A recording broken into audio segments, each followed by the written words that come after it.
welcome. Luminary Garage. Tal, tal, tal. Mia, mia, mia.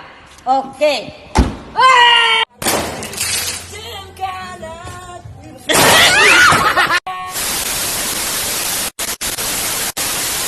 A few moments later. One eternity Assalamualaikum later. warahmatullahi wabarakatuh. Perkenalkan, nama saya Muhammad Bayu Fikri Haji. Saya dari mahasiswa Universitas UIN Syarif Hidayatullah Jakarta. Pada hari ini, pada kesempatan ini saya sekarang semester 6 ya. Saya sedang melakukan ujian akhir semester. Ya, ujian akhir semester mata kuliah telaah kurikulum IPS. Nah, di sini saya akan menjelaskan beberapa materi.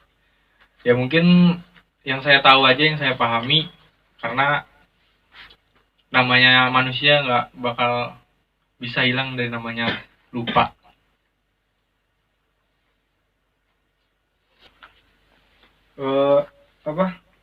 Saya juga nggak begitu paham juga sebenarnya sih, nggak begitu paham sih, sebenarnya paham, cuma nggak terlalu banget menjelaskannya itu seperti apa. Mungkin yang saya ingat itu ada materi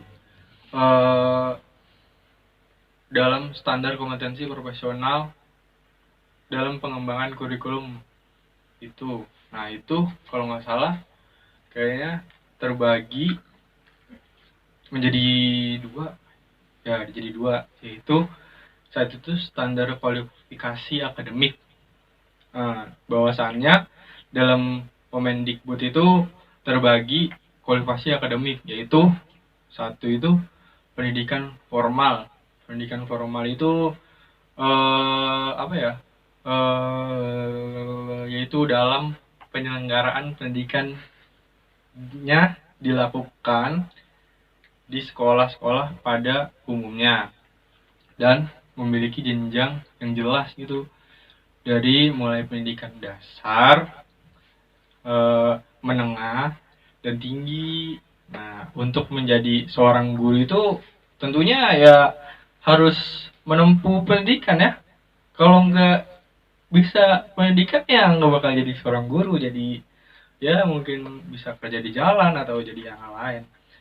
Terus dan jadi guru itu harus mempunyai pendidikan formal yang diatur dalam Kemendikbud sebagai kualifikasi akademik, yaitu sekurang-kurangnya telah menyelesaikan pendidikan formal dari SD, SMP hingga SMA, D4 atau S1 lah, diperoleh dari program studi yang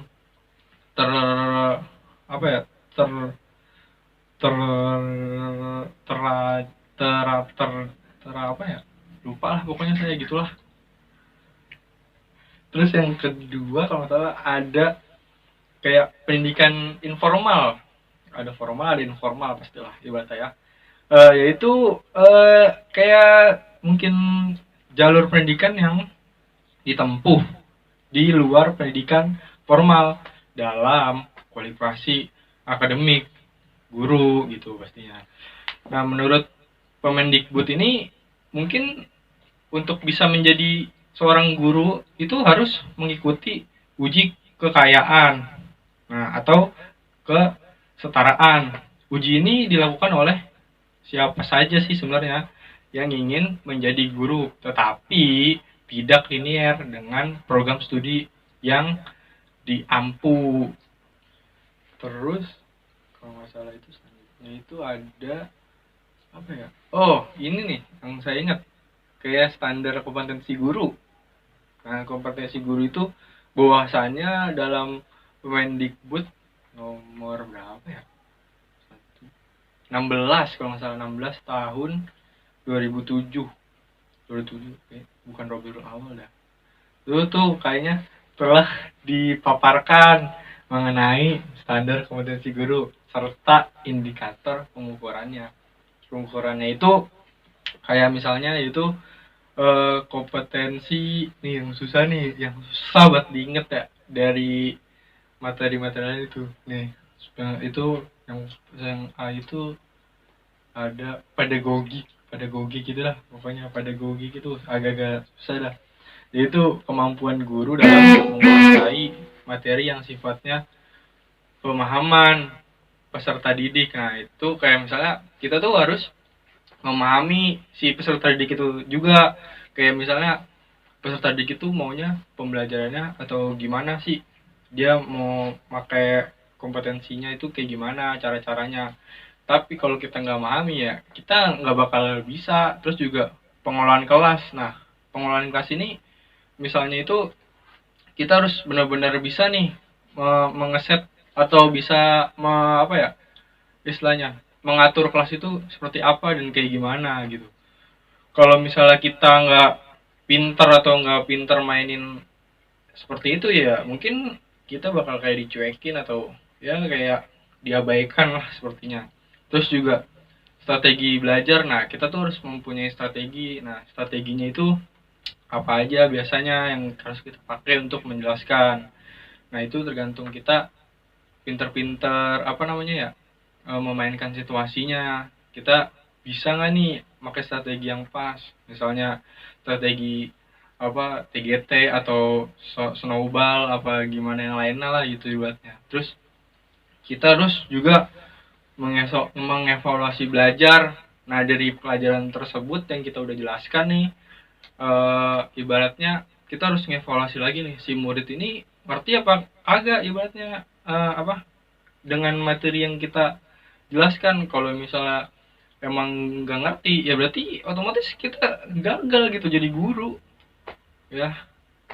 Begitulah kalau memang namanya situasi mah kita nggak bakal ada yang tahu sih, cuma ya kita yang penting berusaha. Nah, terus ada juga nih kompetensi yang profesional, yaitu kemampuan guru dalam menguasai materi yang diajarnya baik dalam penguasaan materi kurikulum maupun substansi keilmuan materi yang diajarkannya. Terus ya ada juga kompetensi sosial, aduh capek juga ya, yaitu kemampuan guru dalam berinteraksi dengan peserta didik.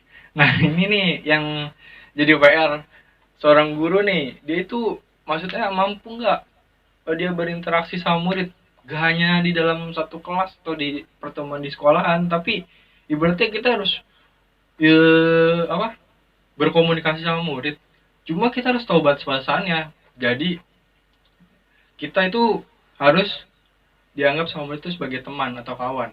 Nah, kalau misalnya emang udah dianggap seperti itu, otomatis ibaratnya kita gampang tuh sharing-sharing, kita mau jelasin apa juga pasti dia nerima dengan baik. Tapi kalau kita misalnya cuek atau jutek atau ketus atau lain sebagainya, ya paling murid juga ngapain belajar sama guru begitu, guru nggak jelas misalnya kayak gitu. Terus juga ada tenaga pendidik, terus ada juga kalau nggak salah orang tua atau wali. Nah itu peranan orang tua itu penting ya dalam murid atau siswa atau peserta didik itu sangat penting banget, apalagi untuk motivasi gitu.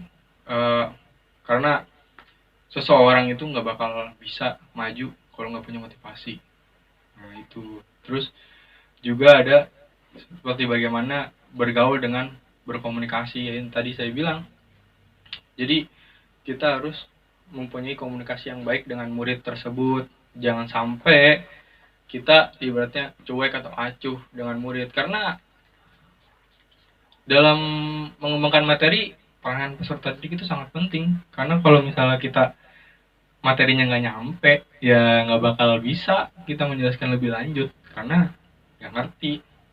Terus ada capek juga ya, kompetensi kepribadian, yaitu kemampuan guru dalam mencerminkan tauladan bagi peserta didiknya. Nah, dia itu harus mencerminkan sifat baik di depan peserta didik. Kalau enggak, ibaratnya dia mencerminkan kebaikan atau menyontohkan hal yang buruk, ya maka si murid akan mengikuti peserta didiknya. Terus juga ibaratnya kalau misalnya kita kayak sekarang kita mungkin mahasiswa ya, pakai celana nyetrit atau pakai baju yang ngepres. Ya mungkin kalau di SMA bakal diikutin gitu. Walaupun ibaratnya ini setelan kita, ibaratnya kita harus berubah, kita harus mengajarkan gimana nih pakai baju yang baik, baju yang kumbrong apa yang ibaratnya yang lega gitu. Terus habis itu juga pakai baju yang gak ketat. Kalau ketat-ketat itu ibaratnya apalagi terutama anak cewek ya, anak SMA, astagfirullah, itu udah banyak sih yang pakai celana pendek apa pakai baju pendek nih segini, kadang-kadang neneknya kelihatan main TikTok. Aduh, udah dah mantep banget dah itu mah pokoknya. Terus harus berwibawa serta bijaksana. Nah, ini juga nih masuk nih, berwibawa serta bijaksana. Nah, kalau misalnya kita nggak bijak atau nggak berwibawa, ya kita nggak bakal bisa dihargai gitu. Aduh, bentar dulu.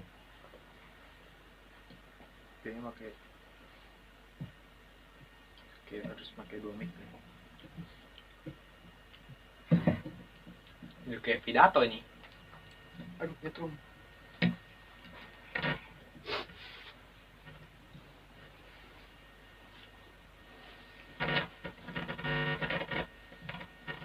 Cek. Ini aja dah, pakai mic ini ganti. Jelek, oke. Ya. Terus selanjutnya itu yang saya tahu itu ada, nggak tahu nih materi keberapa ya, ada BSNP dan Kemendikbud terdapat, yaitu ada 2 aspek yang penting.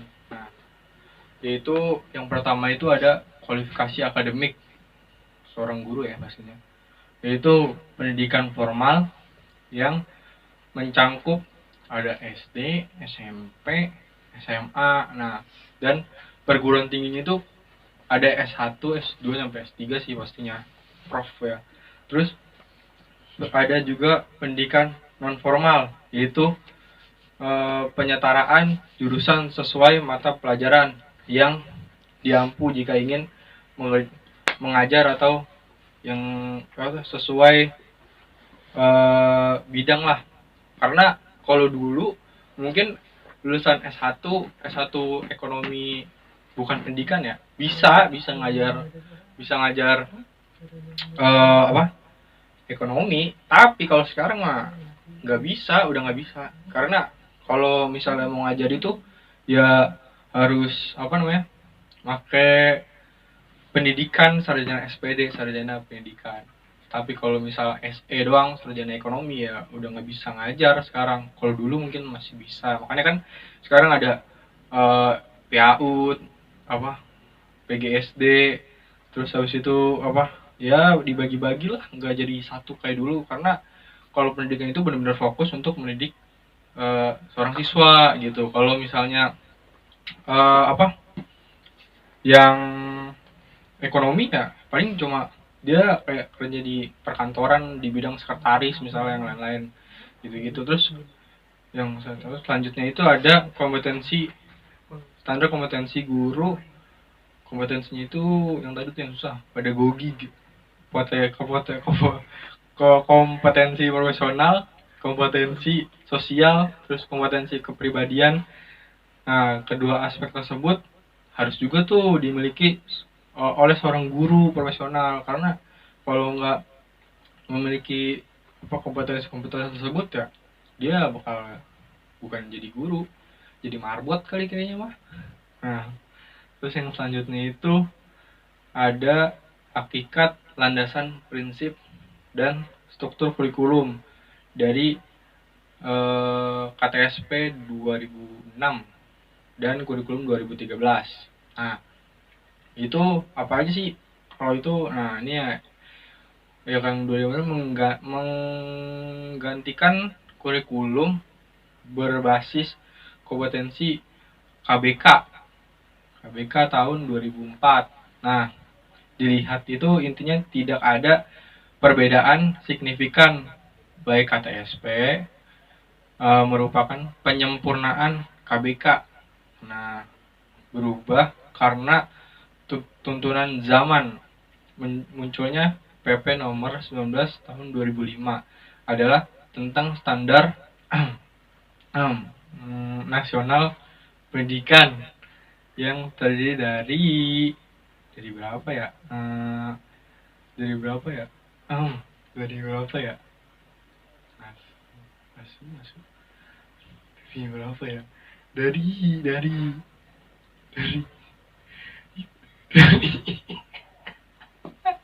dari delapan apa ya? Lupa sih, kurang tahu. Kalau satu itu pertama itu ada landasan, yaitu PP aduh PP apa ya, PPTK apa ya, tadi ada PP apa ya, PPTK apa ya, lupa bang tadi, nggak tahu. PPTK apa ya, PP nomor tahun nomor 19 kayaknya, tahun 2005, dan undang-undang nomor 20 tentang sistem pendidikan nasional. Terus selanjutnya ada prinsip nih. Prinsip itu mengembangkan KTSP itu ada 1, 3, 4, 5, 8 apa 7 ya? 7 kali ya? 7 kayaknya dah. Nah, itu kalau nggak salah yang pertama itu ada berpusat pada potensi, terus perkembangan, kebutuhan, dan kepentingan peserta didik di lingkungannya. Nah, terus jadi itu apa? Yang tadi itu yang ada potensinya itu perkembangan dan kebutuhan dan kepentingan peserta didik di lingkungannya. Jadi peserta didik juga harus mempunyai kayak apa? Kepentingan dan lingkungannya itu. Nah, kalau misalnya ibaratnya dia nggak menyesuaikan dalam lingkungannya itu, ya jadinya kayak malas belajar. Tergantung pergaulannya sih. Kalau misalnya emang sih orang bilang kalau misalnya kita ibaratnya berteman dengan orang yang penjual minyak wangi, maka kita akan wangi. Tapi kalau kita berteman dengan orang dengan pekerjaan dengan pekerjaan tukang ngambil sampah, ya kita akan bawa sampah juga. Itu ibaratnya apa sih namanya, peribahasa lah. Nah, terus selanjutnya itu ada beragam dan terpadu. Nah, itu selanjutnya itu ada tanggapan terhadap perkembangan ilmu pengetahuan teknologi dan seni. Nah, jadi itu kita juga harus memiliki tanggapan gitu. Ibaratnya kita harus melihat gimana sih, sejauh mana sih teknologi sejauh ini ibaratnya, atau enggak kebudayaan atau seni kita sejauh ini tuh kayak gimana. Kita harus mengetahuinya itu, karena kalau misalnya ibaratnya dari kecil atau dari nol kita nggak tahu, maka ya kita bakal stuck di tempat yang sama, kita nggak bakal bisa maju, men. Coba bayangin, orang tua udah nunggu-nunggu ke maju-maju. Nah, itu sih yang ya gimana ya, kita harus maju sih, harus mempunyai teknologi, harus mengembangkan teknologi yang baru misalnya gitu. Terus apa, kalau misalnya kita gatot ya dengan teknologi atau buta dengan teknologi, apalagi ya Allah, gak banget dah kalau misalnya emang buta sama teknologi. Benar-benar sih harus benar-benar memiliki pertama kecerdasan. Kita harus mungkin harus ada pemaksaan juga ya, harus pakai laptop, karena kalau nggak pakai laptop itu kalau ngerjain tugas di zaman sekarang ya sangat sulit lah ibaratnya. Terus yang 4, kalau nggak salah 4 itu ada relevan dengan kebutuhan kehidupan. Nah, terus habis itu yang kelima itu ada menyeluruh dan berkesinambungan. Nah, itu dia itu harus seimbang lah ibaratnya, dan harus sama. Dia itu harus memiliki prinsip yang sama dan harus benar-benar apa yang motivasi dia itu untuk sekolah atau untuk sukses itu gimana. Nah itu harus benar-benar menyeluruh sama berkesinambungan. Nah terus yang keenam itu ada belajar sepanjang hayat. Nah itu dia tuh mungkin mungkin ini bahasanya aja sih, ke sepanjang hayat ya. Masa iya nyampe tua sampai harus belajar terus ya. Mungkin belajar tua itu mungkin belajar kayak ilmu agama kalau misalnya udah tua ya. Mungkin untuk belajar itu harus ada batasannya juga, kita harus memikirkan hal yang lain. Mungkin emang sukses itu harus belajar terus, tapi kita di sekeliling kita itu harus memiliki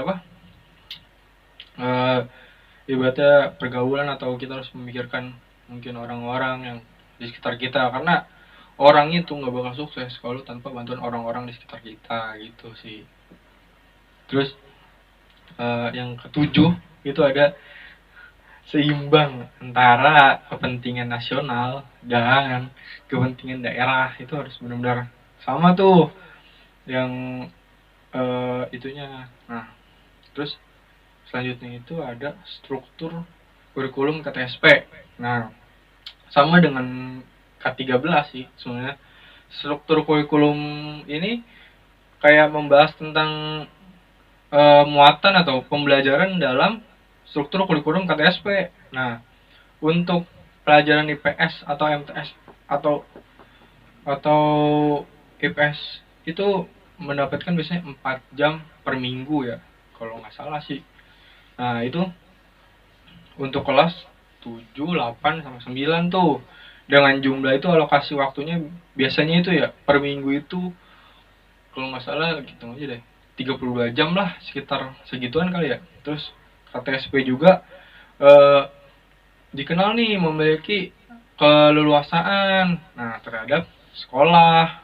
Nah itu terus sekolah juga memiliki kewenangan dalam mengusung kurikulum sekolah, namun tetap diatur melalui pusat terhadap standar kompetensi lulusnya serta kompetensi dasarnya nih. Nah, di sekolah guru berhak dong kayak membuat indikator sesuai dengan kebutuhan murid. Nah, terus habis itu apa lagi ya? Bentar. Bentar.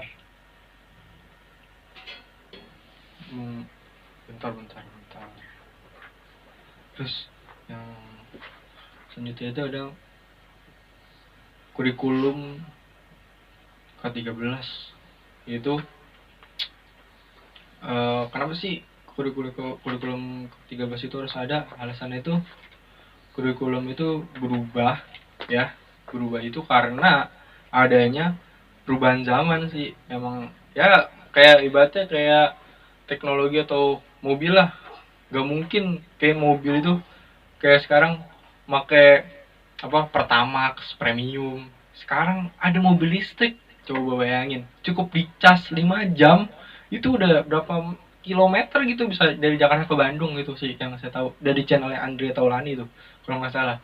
Itu ilmu juga sih kayak gitu-gitu tuh, bisa ya perkembangan zaman itu kan, karena dia itu ya menyesuaikan juga. Makin lama pasti orang bakal pakai mobil listrik. Itu sama kayak kurikulum, dia itu menyesuaikan dengan si global.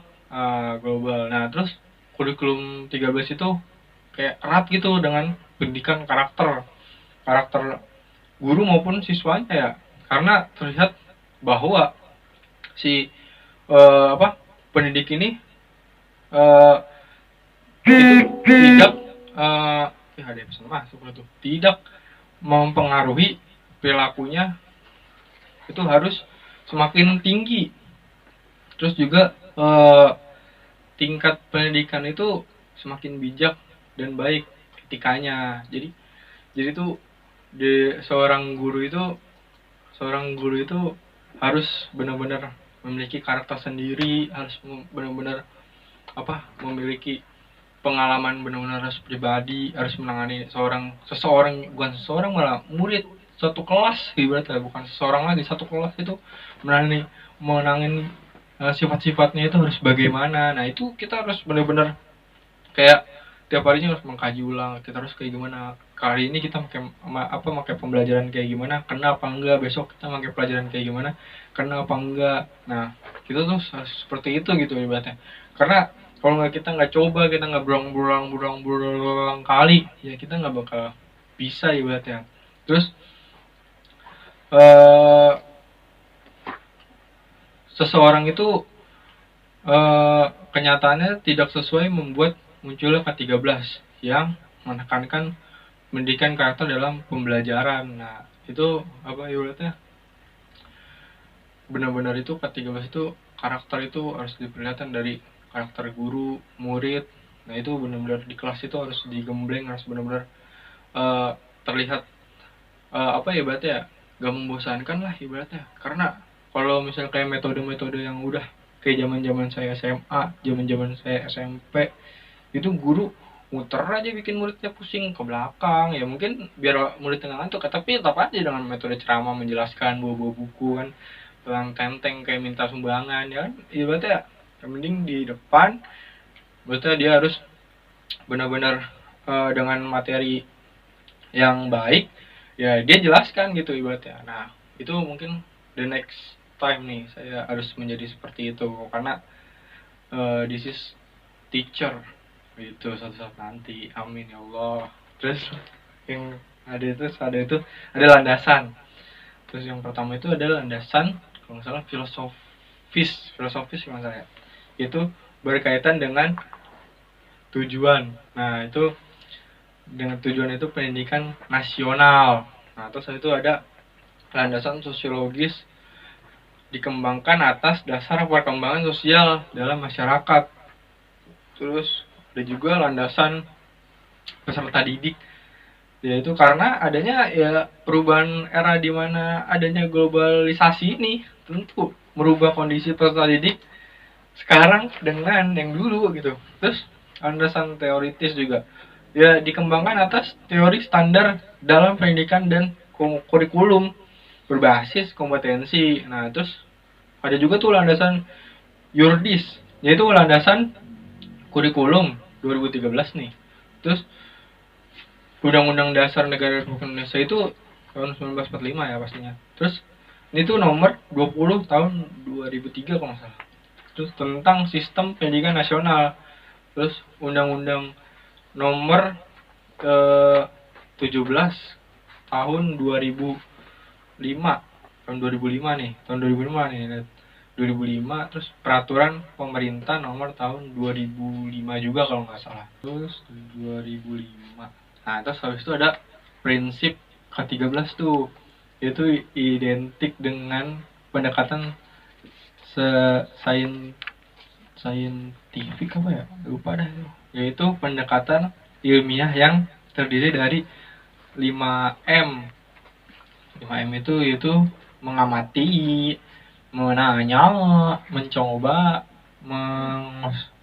mengasosiasi kalau nggak salah, dan mengkomunikasikan. Nah terus selanjutnya itu ada struktur kurikulum, yaitu struktur yang sama dengan KTSP, atau namun di KTSP itu tersebut KTSP standar kompetensi dan kompetensi dasar itu, sedangkan di K13 itu kompetensi inti dan kompetensi dasar. Kompetensi dasar dan kompetensi inti sendiri itu terdiri dari 4, yaitu spiritual, terus sosial, kognitif, dan keterampilan untuk muatan pembelajaran sendiri IPS, SMP, atau MTS. Nah terus masih sama 4 jam sih, sama seminggu atau per minggunya lah ibaratnya.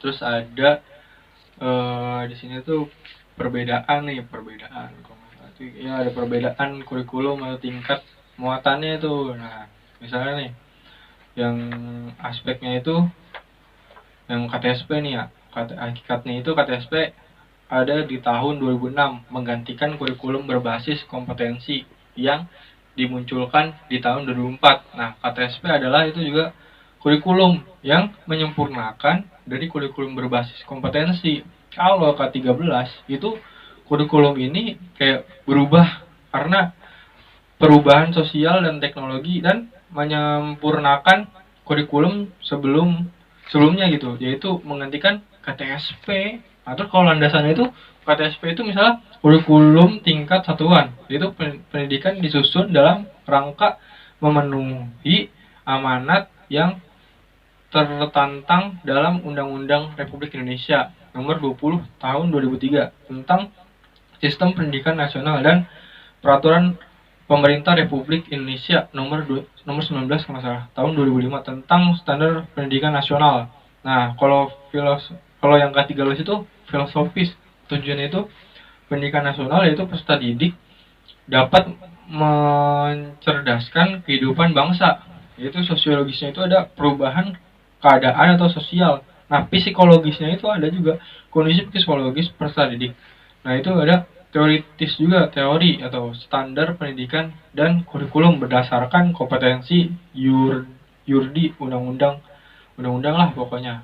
Dan, terus ada juga nih prinsipnya itu kayak pengembangan KTSP. Terus ada satu itu perpusatan kepada potensi perkembangan, nah dan kepentingan peserta didik dan lingkungannya. Terus yang kedua itu ada prinsipnya itu yang ke-13 itu ada kurikulum inti identik kepada pendekatan ilmiah, yaitu terdiri dari 5 mengamati tadi tuh menanya, mencoba, mengasosiasi dan mengkomunikasikan gitu. Terus yang keempat itu ada struktur kurikulum, yaitu struktur kurikulum itu adalah membahas tentang muatan pembelajaran atau dalam struktur kurikulum KTSP itu untuk pelajaran IPS, MTS atau IPS. Ya, terus yang ke-13 itu ada standar kompetensi inti yaitu KI. Nah, itu yang virtual tuh. Nah, terus yang KI 2-nya itu ada sosial. Nah, terus KI 3 itu ada kognitif.